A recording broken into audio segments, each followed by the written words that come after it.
The moment the words left Dad's mouth, a tidal wave of shock hit me. "Just so you know, I decided today's the day. I'm selling the house." He said it so casually, like he was commenting on the weather, not dropping a bombshell that would shatter our lives. I stared at him, my fork frozen halfway to my mouth. Beside me, my sister Arden gasped, her eyes wide. "What? Why?" Dad shrugged, sipping his coffee. "It's time. This old place is too big for just the three of us. Besides, the money from the sale will fund our travel plans, Arden. Remember those dreams we talked about?" Arden's face lit up, a grin spreading across her features. But I couldn't share her enthusiasm. All I could think about was how this decision would ruin everything I'd been working towards. "You can't do this," I said, my voice tight. "This is our home, Dad. It's been in the family for generations." He leveled a look at me. "Verity, I know change is hard, but it's my decision to make." Anger flared in my chest. Of course, Arden was on board with this harebrained scheme. She was always the golden child, the one who could do no wrong in Dad's eyes. Meanwhile, I was the one who'd been holding everything together since Mom died, managing the family businesses, making sure the bills got paid. And this was the thanks I got? I pushed back my chair, the legs screeching against the hardwood floor. "I have to go. I have a meeting." Dad frowned. "On a Saturday?" "Some of us have responsibilities," I snapped. I couldn't stand to be in the same room with them, couldn't bear to see the excitement on Arden's face. I grabbed my purse and stormed out, slamming the front door behind me. As I walked to my car, my mind raced. I'd been counting on my inheritance, on the security of knowing the estate would always be there. Now, with a few careless words, Dad had ripped that away. I climbed into my car, gripping the steering wheel until my knuckles turned white. I couldn't let this happen. I wouldn't. Dad had no idea how much I needed that money. The divorce had left me with nothing, and my ex, Calvin, was still bitter about the settlement. He'd do anything to hurt me, to hurt my family. As I pulled out of the driveway, a plan began to form in my mind. Dad wanted to sell the house? Fine. But I'd make sure the money ended up where it belonged, with me. I'd forge the documents, redirect the funds. He'd never even know what hit him. A grim smile tugged at my lips. Arden might be Dad's favorite, but I was the smart one, the resourceful one, and I'd do whatever it took to protect what was mine, even if it meant betraying the only family I had left. Over the next few weeks, the tension in the house was so thick you could cut it with a knife. Every time Arden brought up the sale or her travel plans, I had to bite my tongue to keep from screaming. How could she be so selfish? Didn't she understand what this meant for me? I tried to reason with Dad, to make him see how unfair this was. "I've been the one holding everything together," I argued. "I deserve a say in what happens to the estate." But he just shook his head. "Verity, I've made up my mind. The house is going on the market, and that's final." I could feel my control slipping. One evening, I cornered Arden in the kitchen. "Why do you get to dictate our lives just because you're the baby of the family?" I hissed. She blinked at me, confusion written all over her face. "What are you talking about? This isn't about me, Verity. It's about what Dad wants." "What Dad wants," I mimicked, my voice dripping with sarcasm. "You mean what you want. You've always been his favorite, and now you're manipulating him into giving you everything." Arden's eyes narrowed. "That's not true, and you know it. Stop being so dramatic." I laughed, the sound harsh and bitter. "Dramatic? I'll show you dramatic." I stormed out, slamming the door so hard the windows rattled. I couldn't take it anymore. I had to do something, had to take back control. That's when I started putting my plan into action. It was almost too easy to forge Dad's signature on the financial documents, to set up a new account in my name, and start siphoning off funds. He was so trusting, so naive, he never even checked the statements. But Arden, with her suspicious nature, started noticing things. The way I could suddenly afford new clothes, expensive dinners out. She'd give me these sidelong glances, her brow furrowed like she was trying to piece together a puzzle. One day she confronted me. "Where are you getting all this money, Verity? You haven't worked in months." I shrugged, keeping my expression neutral. "I have my ways. Don't worry about it." She crossed her arms. "Is that why you've been so against selling the house? Because you're stealing from Dad?" I flinched. She was getting too close to the truth. "You don't know what you're talking about. I'm not stealing anything." Arden shook her head. I don't believe you, and I'm going to find out what you're up to. Panic clawed at my throat. I couldn't let her ruin everything, not when I was so close. I had to find a way to stop her, to throw her off the scent. That's when I thought of Calvin, my dear, vengeful ex-husband. He hated my family almost as much as he hated me. If anyone could help me take Arden down, it was him. I picked up the phone, my fingers trembling as I dialed his number. "Calvin," I said when he answered. "I need your help. It's time to make my sister pay for everything she's done." I could practically hear his smirk through the line. "I thought you'd never ask. What did you have in mind?" As I outlined my scheme, I felt a thrill of anticipation. Arden thought she could outsmart me, but she had no idea who she was dealing with. I would make her regret ever crossing me. And when the dust settled, I'd be the one left standing with everything I'd ever wanted. The house, the money, the power. It was all within my grasp, and I'd burn down the whole world to get it. With Calvin on board, my plan kicked into high gear. We met up at a seedy bar on the outskirts of town, the kind of place where no one would recognize us. Over cheap whiskey, we hammered out the details. "You're sure you can pull this off?" Calvin asked, his eyes glinting with malice. "Forging documents is one thing, but embezzling from your own father? That's a whole new level of messed up." I tossed back my drink, relishing the burn in my throat. "I'm not just going to pull it off. I'm going to make it look like Arden's the one behind it all." Calvin let out a low whistle. "You really hate your sister, don't you?" I smiled, but there was no humor in it. "You have no idea."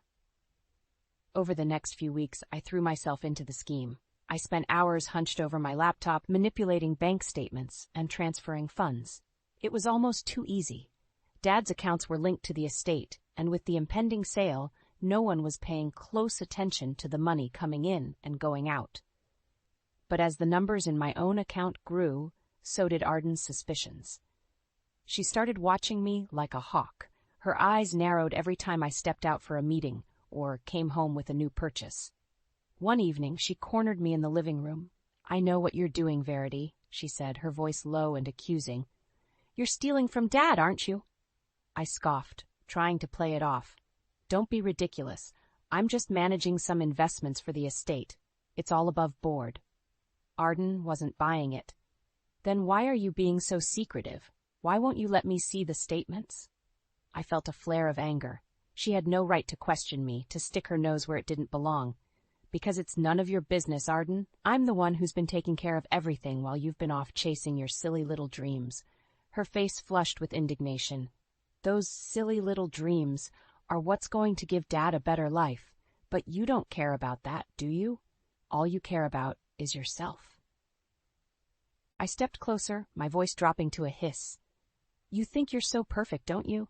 The golden child who can do no wrong. Well, guess what? I'm done living in your shadow.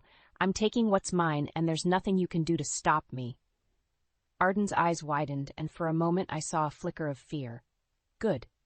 Let her be afraid. Let her see what I was capable of. She backed away, her hands raised in surrender. "I don't know what's gotten into you, Verity, but this isn't over. I'm going to find out the truth, and when I do, you'll be sorry." I watched her go, my heart pounding with a mixture of triumph and terror. She was getting too close, but I couldn't stop now. I was in too deep. That night, I met up with Calvin again. "We need to speed things up," I told him. "Arden's onto us." He frowned. "What do you want to do?" I took a deep breath, steeling myself for what I was about to say. "We need to set her up, make it look like she's the one who's been embezzling, plant evidence, frame her somehow." Calvin's eyes widened. "That's risky, Verity. If we get caught—" "We won't," I snapped. "I've come too far to let Arden ruin everything. We'll make it work." He sighed, but I could see the gleam of excitement in his eyes. He was just as twisted as I was, just as hungry for revenge. "All right," he said. "Let's do it. Let's take the little princess down." Dad's birthday was supposed to be a celebration, a chance for the family to come together and forget about the tension of the past few weeks. But as I watched Arden move around the room, her eyes constantly darting in my direction, I knew there would be no peace today. We were gathered in the living room, a small pile of presents on the coffee table. Dad was in his armchair, a smile on his face as he sipped his morning coffee. Arden perched on the edge of the couch, her body rigid with barely suppressed anger. I tried to act normal, forcing a smile as I handed Dad his gift. "Happy birthday, old man. This one's from me." He tore off the wrapping paper, revealing a sleek new watch. "Wow, Verity, this is too much. You shouldn't have." I shrugged. "Only the best for you, Dad." Arden made a small sound of disbelief, and I shot her a warning glare. She'd been snooping around my room earlier, and I'd caught her going through my desk. She was getting too close to the truth, and I needed to shut her down before she ruined everything. As Dad admired his new watch, Arden stood up abruptly. "Can I talk to you in private, Verity?" I hesitated, but there was no way to avoid it without looking suspicious. "Sure, let's go in the kitchen." She led the way, her steps quick and purposeful. As soon as we were out of earshot, she whirled on me. "I found the documents, Verity. The forged signatures, the fake accounts. You've been stealing from Dad, haven't you?" My heart skipped a beat, but I kept my face carefully blank. "I don't know what you're talking about, Arden. You're being paranoid." She laughed, the sound harsh and disbelieving. "Don't play dumb with me. I saw the transfers, the missing money. You think you've caught me in some kind of game, Verity? These are serious accusations." I stepped closer, my voice low and threatening. "You're right, they are serious accusations. Accusations that could ruin our family, tear us apart. Is that what you want?" Arden's eyes narrowed. "What I want is the truth. I want you to admit what you've done and face the consequences." I shook my head. "I haven't done anything wrong, Arden. And even if I had, do you really think Dad would believe you? He trusts me, relies on me. You're just the flighty little sister who's never had to worry about anything." Her face flushed with anger. "That's not true. I care about this family just as much as you do." "Then prove it," I hissed. "Keep your mouth shut and let me handle things. Don't go running to Dad with wild accusations." For a moment I thought she might argue, but then her shoulders slumped, and I saw the defeat in her eyes. "Fine, but this isn't over, Verity. I'm going to find a way to stop you." I smiled, but there was no warmth in it. "Good luck with that, sis. You'll need it." We rejoined Dad in the living room, putting on a show of normality. But inside, my mind was racing. Arden was getting too close, and I needed to act fast. As soon as the birthday festivities were over, I called Calvin. "We need to move up the timeline," I told him. "Arden found the documents, and she's threatening to go to Dad." He swore under his breath. "I told you this was risky, Verity. What do you want to do?" I closed my eyes, steeling myself for what I knew had to be done. "We have to frame her. Make it look like she's the one who's been stealing. It's the only way to save ourselves." Calvin was silent for a moment. Then, "All right, I'll handle it. Just be ready to play your part when the time comes." I hung up, my hands shaking. I was crossing a line, one I could never come back from, but it was the only way to protect what was mine, and I would do anything to keep it that way. The fallout from Arden's discovery was swift and brutal. Dad, always the peacemaker, tried to smooth things over, but it was clear that the cracks in our family were turning into chasms. In a last-ditch effort to uncover the truth, he hired a private investigator. I knew it was only a matter of time before the truth came out, before my carefully constructed web of lies unraveled. I was in my room, pacing back and forth like a caged animal, when I heard a knock at the door. I opened it to find Calvin standing there, a grim look on his face. "We have a problem," he said, pushing past me into the room. "The PI found the money trail. He knows about the embezzlement." I felt a rush of fear, but I pushed it down. "What about Arden? Did he find anything on her?" Calvin shook his head. "No, but that's not the worst part. He also found out about our connection. He knows we've been working together." I swore under my breath. This was bad. If Dad found out about my alliance with Calvin, he'd never forgive me. He'd always hated my ex-husband, thought he was a bad influence. "What are we going to do?" I asked, my voice shaking. Calvin's eyes glinted with a familiar ruthlessness. "We stick to the plan. We frame Arden, make it look like she's the mastermind behind it all. It's the only way to save ourselves." I hesitated. Framing Arden was one thing, but doing it with Calvin by my side, it felt wrong, like a betrayal of the worst kind. But then I thought about everything I stood to lose. The money, the power, the security.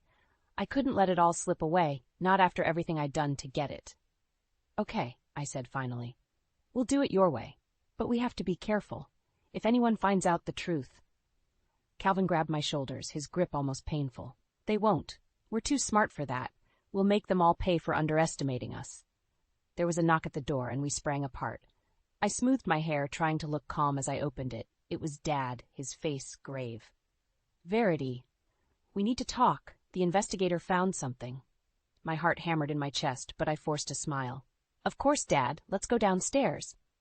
As we walked into the living room, I saw Arden sitting on the couch, her face pale and drawn. The investigator stood by the window, a file folder in his hands. What's going on? I asked, trying to sound innocent. Dad sighed.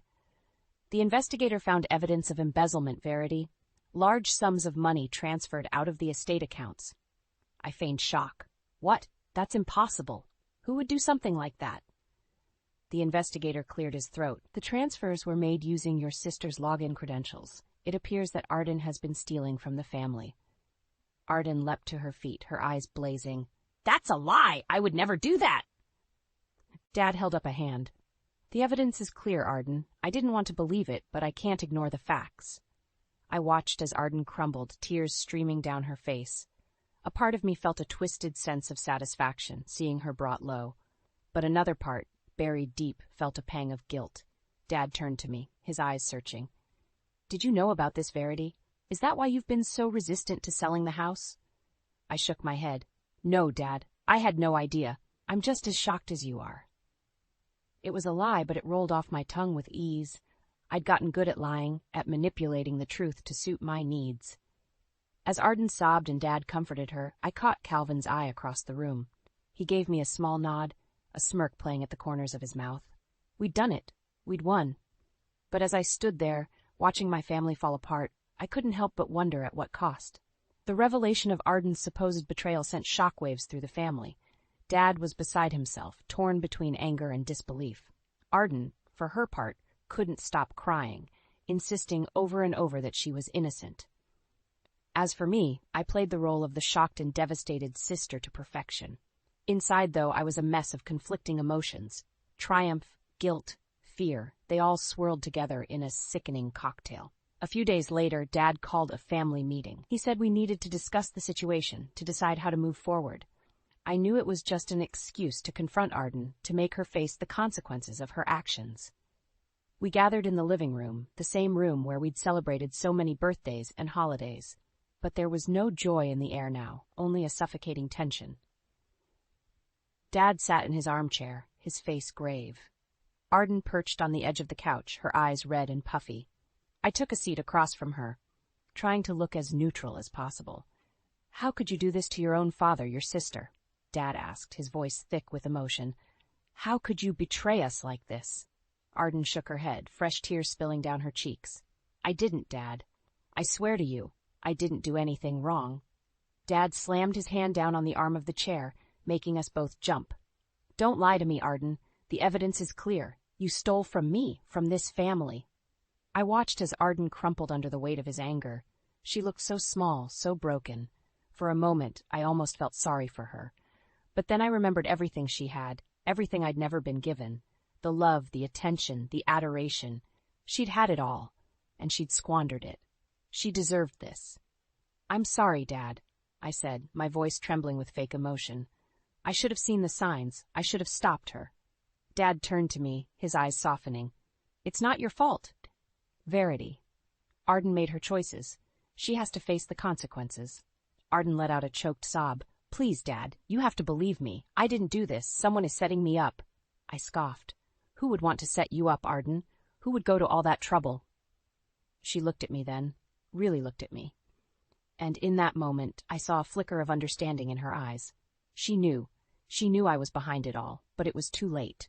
Dad was already convinced of her guilt, already planning his next moves. I'm sorry, Arden, but I can't let this go, he said, his voice heavy with regret. I'm going to have to involve the authorities. You need help, and you need to face the legal repercussions of your actions. Arden buried her face in her hands, her shoulders shaking with sobs. I watched her, feeling a twisted sense of satisfaction. I'd won. I'd finally beaten her at her own game. But as I sat there, basking in my victory, I couldn't shake the nagging sense of unease. The way Arden had looked at me, the accusation in her eyes, she knew the truth. and she wouldn't rest until she'd exposed me. I'd have to be careful, have to cover my tracks even more carefully than before. I couldn't let her ruin everything, not when I was so close to getting what I wanted. As Dad comforted Arden, murmuring empty promises of support and forgiveness, I slipped out of the room. I had work to do, plans to make. The game wasn't over yet, and I was determined to come out on top, no matter what it took. The final nail in Arden's coffin came a week later, at a family dinner that will forever be etched in my memory. Dad had invited the private investigator to join us, saying he had new information to share. I was on edge, my nerves frayed to the breaking point. I'd been working with Calvin to cover our tracks, to make sure nothing could be traced back to us, but the paranoia was eating me alive, making me jump at every shadow. We sat around the dining room table, picking at our food in tense silence. Arden was barely holding it together, her face pale and drawn. Dad just looked tired, like the weight of the world was on his shoulders. Finally, the investigator cleared his throat. "I've uncovered new evidence in the case," he said, his voice grave. "It appears that Arden was not acting alone in her embezzlement scheme." My heart stopped. For a moment, I was sure he was talking about me, that somehow he'd discovered my involvement. But then he slid a folder across the table, and I saw the name on the cover, Calvin Mitchell. Dad's face went white. Calvin, Verity's ex-husband? What does he have to do with this? The investigator opened the folder, revealing a stack of documents. It appears that Calvin and Arden have been working together for months, siphoning money out of the estate accounts. We've found evidence of their communication, their plans to frame Verity for the theft. I sat there, stunned. I couldn't believe what I was hearing. Calvin had betrayed me, had been working with Arden all along. Arden was crying now, big, heaving sobs that shook her whole body. "It's not true," she wailed. "I didn't do anything wrong. Calvin is lying." Dad shook his head, his face a mask of disappointment. "I don't know what to believe anymore, Arden. The evidence is overwhelming." He turned to the investigator. "What happens now? Will they face charges?" The investigator nodded. "I've already turned everything over to the authorities. They'll be issuing arrest warrants for both Arden and Calvin." I felt a rush of relief, followed quickly by a pang of guilt. I'd wanted to take Arden down, but not like this. Not with Calvin's betrayal. Dad turned to me, his eyes searching. "Did you know about this, Verity? Did you have any idea what they were planning?" I shook my head, the lie bitter on my tongue. "No, Dad. I had no idea. I'm just as shocked as you are." He sighed, rubbing a hand over his face. "I just don't understand how it got this far, how I could have been so blind." I reached out, taking his hand in mine. "It's not your fault, Dad. They fooled us all." But even as I said the words, I knew they weren't true. I was the biggest fool of all, thinking I could trust Calvin, thinking I could outsmart everyone. As the reality of the situation sank in, I felt a rising panic. What if Calvin turned on me, tried to implicate me in the scheme? What if Arden found a way to prove her innocence? I excused myself from the table, mumbling something about needing air. I stumbled outside, my breath coming in sharp gasps. I had to do something, had to find a way to protect myself. But as I stood there, staring out into the gathering darkness, I realized the truth. There was no way out. No escape from the tangled web I'd woven. I'd destroyed my family, my life, all in the pursuit of money and power. And now I would have to face the consequences, just like Arden and Calvin, just like the monster I'd become. I sank to my knees, a sob tearing from my throat. I'd won, but at what cost? What was left for me now, in the ruins of everything I'd once held dear? I didn't know. And for the first time in my life, I was truly, utterly lost. The aftermath of the dinner was a blur. Arden and Calvin were arrested, charged with fraud and embezzlement. The courts moved quickly, eager to make an example of them. I watched from the sidelines, numb to the chaos around me. I should have been happy, should have been celebrating my victory. But all I felt was a hollow ache in my chest, a sense of loss so profound it took my breath away. Dad was a wreck, barely able to function. He couldn't understand how his own daughter could have betrayed him so deeply. He turned to me for support, leaning on me in a way he never had before. I played the role of the dutiful daughter, the rock in the storm. But inside I was screaming, suffocating under the weight of my own guilt. The day of the trial arrived, and I forced myself to go to sit in the courtroom and watch as Arden and Calvin's fate was decided. They both looked so small, so broken. Even Calvin, with his arrogant smirk, seemed diminished somehow. The evidence was damning, the case clear-cut. The jury deliberated for less than an hour before returning with their verdict. Guilty, on all counts. I watched as Arden crumpled, her sobs echoing through the courtroom. Calvin just sat there, staring straight ahead, his jaw clenched. The judge was merciless, handing down the maximum sentence for both of them. 20 years in prison, no chance of parole. As the bailiff led them away, Arden turned to look at me, her eyes blazing with hatred. "You did this," she hissed. "You set me up. I know it was you." I just stared at her, my face a mask of indifference, but inside I was reeling, her words hitting me like a physical blow. She knew. She had always known, and now she would spend the rest of her life paying for my sins. I left the courtroom in a daze, my mind spinning. I had won, but at what cost? My family was in shambles, my sister's life ruined, and for what? Money? Power? It all seemed so meaningless now. Dad found me outside, his face lined with grief. "I never thought I'd see the day," he said, his voice hoarse. "My own child, a criminal." I swallowed hard, trying to find the words. "I'm so sorry, Dad. I can't imagine how hard this must be for you." He looked at me, his eyes searching. "You're all I have left now, Verity. Promise me you'll never do anything like this. Promise me you'll be better than they were." I nodded, my throat tight. "I promise, Dad. I'll make you proud." But even as I said the words, I knew they were a lie. I was no better than Arden or Calvin. I was worse, because I had manipulated them all, had destroyed everything in my path. And now, I would have to live with that knowledge for the rest of my life. The months passed, and life went on. Dad and I tried to pick up the pieces, to rebuild what we could. But the wounds were deep, the scars permanent. I threw myself into my work, into managing the estate. I told myself it was for Dad, to make things easier for him. But the truth was, I needed the distraction, needed something to keep the guilt at bay. One evening, as we sat together in the living room, Dad turned to me, his face somber. "It's time we look forward, Arden. Let's make new memories, just us, truly free of the past." I nodded, trying to smile, but inside I knew the truth. I would never be free of the past, never be able to escape the choices I had made. I had won, but I had lost everything that mattered. And now I would have to live with that bitter truth every day for the rest of my life. It was the price of my ambition, the cost of my revenge, and it was a price I would pay, forever and always.